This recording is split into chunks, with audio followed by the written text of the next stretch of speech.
यूहन्ना की इंजील मुकद्दस उसका 21वां बाब उसकी 30वीं आयत लिखा है, शमौन पतरस ने उनसे कहा, मैं मछली के शिकार को जाता हूँ।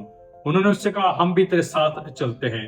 वो निकलकर कश्ती पर सवार हुए, मगर उस रात कुछ ना पकड़ा।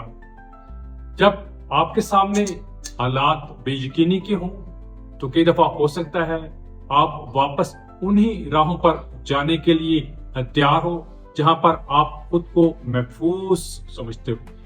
पतरस मछली पकड़ने के लिए आया है, इसका मतलब है उसके अंदर ये बात है कि वही राहें, वही बातें जो खुदावंद के बुलाने से पहले उसके जिंदगी के अंदर मौजूद थी बेहतर है, और फिर से वो उन्हीं राहों पर लौट गया।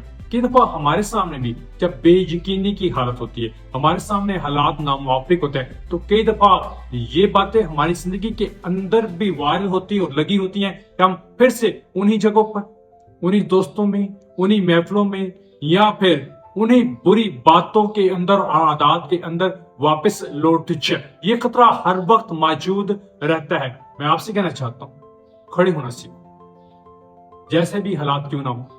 जब बेयकीनी की हालत है तो खुदा की तरफ देखना शुरू करो और मजबूत रहो इस ईमान के साथ कि आपका खुदा आपके साथ है।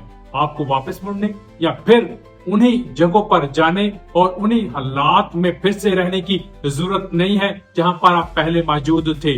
वो महफूज राहें नहीं है, महफूज राह सिर्फ यीशु मसीह में ही है। और ऐसा हो नहीं सकता कि पिछली जिंदगी की राहें जो निकम्मी थी वो आपको महफूज कर दे और बरकत दे। सिर्फ बरकत यीशु मसीह में है और वहां ही रहेगी। यीशु के नाम में आमीन।